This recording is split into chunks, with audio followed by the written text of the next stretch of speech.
हरियाणा कांग्रेस के नए चौधरी राव नरेंद्र सिंह चंडीगढ़ में ये बड़ा ऐलान बेशक से कर गए हैं कि अब हरियाणा कांग्रेस में कोई गुटबाजी नहीं होगी, हरियाणा कांग्रेस के अंदर कोई खेमेबाजी नहीं होगी। सारे नेता मिलकर काम करेंगे, सारे नेता मिलकर कांग्रेस को मजबूत करेंगे और सारे नेता मिलकर 2029 में बीजेपी को सत्ता से बेदखल करेंगे।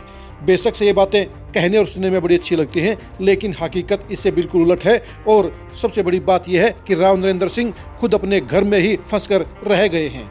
नमस्कार, मैं हूं कुलदीप शिरान। आज हम खरी खरी न्यूज में चर्चा करेंगे अहिरवाल में राव नरेंद्र सिंह की पोजीशन की।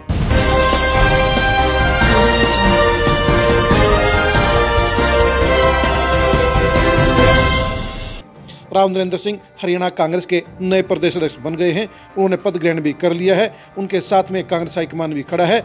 वो हर बात में राहुल गांधी की तारीफ करते हैं, राहुल गांधी की महिमा मंडन करते हैं और अपने आप को सिफारिश की बजाय मेरिट के आधार पर बना हुआ प्रदेश अध्यक्ष बताते हैं।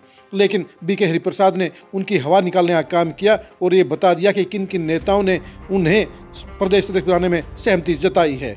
लेकिन राव नरेंद्र के लिए सबसे बड़ी दिक्कत अहिरवाल से है। उन्हें इसलिए प्रदेश अध्यक्ष बनाया गया है ताकि वो अहिरवाल के अहिर वोटरों को बीजेपी से छीनकर कांग्रेस के साथ लामबंद कर सके। ऐसा होना फिलहाल मुमकिन नजर नहीं आता है, क्योंकि उनके सामने जो प्रतिद्वंदी हैं वो राव इंद्रजीत सिंह है और राव इंद्रजीत सिंह का डंका इसमें अहिरवाल में बज रहा है। वो केंद्र में मंत्री हैं और उनकी बेटी आरती राव नायब श्रेणी की सरकार में मंत्री है।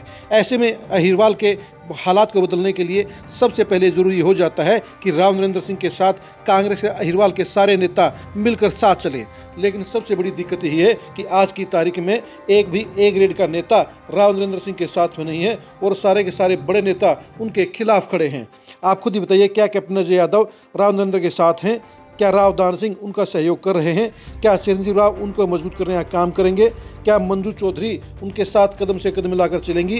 क्या अनीता यादव भूपेंद्र हुड्डा से पूछे बगैर उनके साथ आएंगी? क्या यादविंदर सिंह उनको मजबूत करने का काम करेंगे? क्या जगदीश यादव अहिरवाल में उनके साथ चलेंगे? क्या वीरेंद्र यादव गुड़गांव और बादशाहपुर में उनके साथ कदम से कदम मिलाकर चलेंगे? तो जवाब है ना।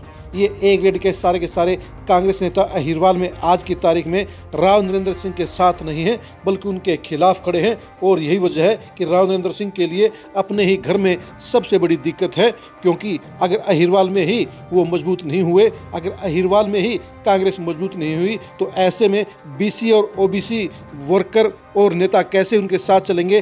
कैसे बीसी और ओबीसी आम वोटर कांग्रेस के साथ में देंगे? ये सबसे बड़ा सवाल है। राव नरेंद्र सिंह बेशक से हरियाणा कांग्रेस की चौधर हासिल करने में सफल हो गए हैं, लेकिन ये सच्चाई है कि भूपेंद्र हुड्डा से पूछे बगैर कोई भी उनके खेमे का नेता उनके साथ नहीं खड़ा होगा। और जिस तरह से पद ग्रहण के अंदर उनके साथ में कोई भी हुड्डा खेमे का नेता नहीं था, जिस तरह से उनका बायकाट करने का काम किया गया, उससे जाहिर हो गया है कि भूपेंद्र हुड्डा और दीपेंद्र हुड्डा राव नरेंद्र सिंह के साथ में नहीं चलेंगे, उनको सहयोग नहीं करेंगे, बल्कि उनको फेल करने की सारी प्लानिंग को अमली जमा पहनाने का काम करेंगे। क्योंकि राव नरेंद्र सिंह उनकी हाँ में हाँ नहीं मिला रहे हैं, क्योंकि राव नरेंद्र सिंह उनके साथ में उद्यभान की तरह रबड़ स्टैम्प बनकर काम नहीं कर रहे हैं। यही वजह है कि हुड्डा खेमा राव नरेंद्र सिंह के खिलाफ काम करेगा, उनको कमज़ोर करने का काम करेगा, उनकी मुहिम में साथ नहीं देगा। और यही वजह है कि अहिरवाल में आज की तारीख में राव नरेंद्र सिंह अकेले पड़ते हुए नजर आ रहे हैं। बेशक से प्रोटोकॉल के चलते जिलाध्यक्ष उनके साथ में नजर आए होंगे, लेकिन ये भी मजबूरी है। और दूसरी बात यह है कि अहिरवाल के 5 जिला अध्यक्ष बी ग्रेड के नेता हैं, उनका अपना बड़ा जनाधार नहीं है और 5 में से 4 जो जिलाध्यक्ष हैं वो उनके खिलाफ हैं। सिर्फ महेंद्रगढ़ के जिलाध्यक्ष ही राव नरेंद्र के साथ हैं, बाकी के सारे उनके खिलाफ हैं। और वो भूपेंद्र हुड्डा या शैलजा के कहने से ही उनके साथ में व्यवहार करेंगे, उनके साथ तालमेल करने या नहीं करने का फैसला लेंगे।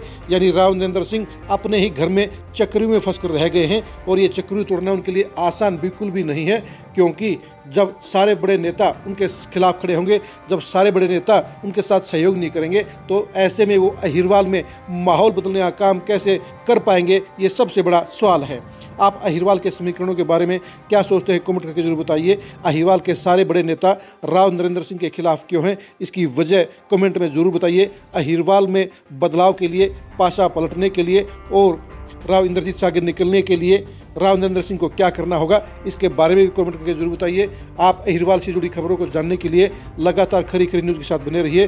राव नरेंद्र सिंह के सियासी भविष्य की एक एक अंदर की एक्सक्लूसिव खबर जानने के लिए भी आप खरी खरी न्यूज़ के साथ बने रहिए। आप हमारे फेसबुक पेज को फॉलो कीजिए, आप हमारे यूट्यूब चैनल को सब्सक्राइब कीजिए। नमस्कार।